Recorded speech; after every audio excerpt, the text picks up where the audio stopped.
चलिए दोस्तों बात करते हैं एक और नई क्वेश्चन के बारे में। इस क्वेश्चन में एग्जाम ने कहा है साइन 64 प्लस का कॉस 64 और यह साइन 26 प्लस का 2 कॉस 43 और कॉसेक 47, इसको सॉल्व कीजिए, बताइए कि इसका राइट आंसर क्या है। मैंने ऑलरेडी कहा है कि देखिए साइन स्क्वायर थीटा देखा है, यहाँ मुझे अगर साइन स्क्वायर थीटा प्लस का कॉस स्क्वायर थीटा बन जाए और दोनों के एंगल 64 आ जाए तो इसकी वैल्यू 1 होती है। तो देखिए यहाँ पे कॉस दे रखा है, यहाँ साइन दे रखा है, दोनों अपोजिट एलिमेंट दे रखे हैं, यानी साइन का कॉस दे रखा है, और इन दोनों के एंगल का जब सम करूंगा तो 90 बन रहा है। अगर 90 बन रहा है तो मैं इसको चेंज करके ये कॉस स्क्वायर में हो जाएगा 64 यानी इसका वैल्यू 1 आ जाएगी। यानी एक बार सॉल्व कर देते हैं। साइन क्या मैं 90 डिग्री में से अगर 64 डिग्री अगर मैं माइनस करूं तो ये मेरे पास में क्या कॉस 64 डिग्री नहीं हो जाएगा, और कॉस 64 डिग्री है साइन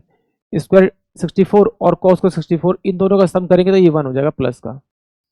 अब इन दोनों में देखिए ये कॉस है और साइन है, यहाँ पे प्लस में था, यहाँ पे मल्टीप्लाई में, और ये दोनों क्या है आपके, दोनों क्या है अपोजिट एलिमेंट है, यानी कि कोस है और ये कितना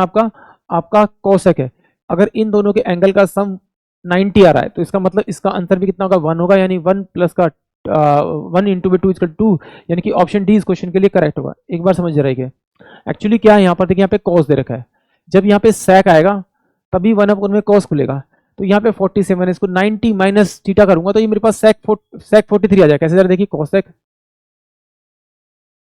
90 डिग्री माइनस का आपका 43 डिग्री करूंगा तो इसका डिफरेंस करूंगा तो यही आएगा, तो इसको सोल्व करूंगा तो क्या हो जाएगा मेरे पास में सेक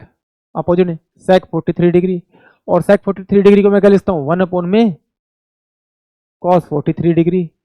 इससे ये काटा तो ये कितना हो जाएगा 2 यानी कि 3 हो जाएगा, यानी कि ऑप्शन डी। आई होप आप सभी को क्वेश्चन समझ में आया होगा।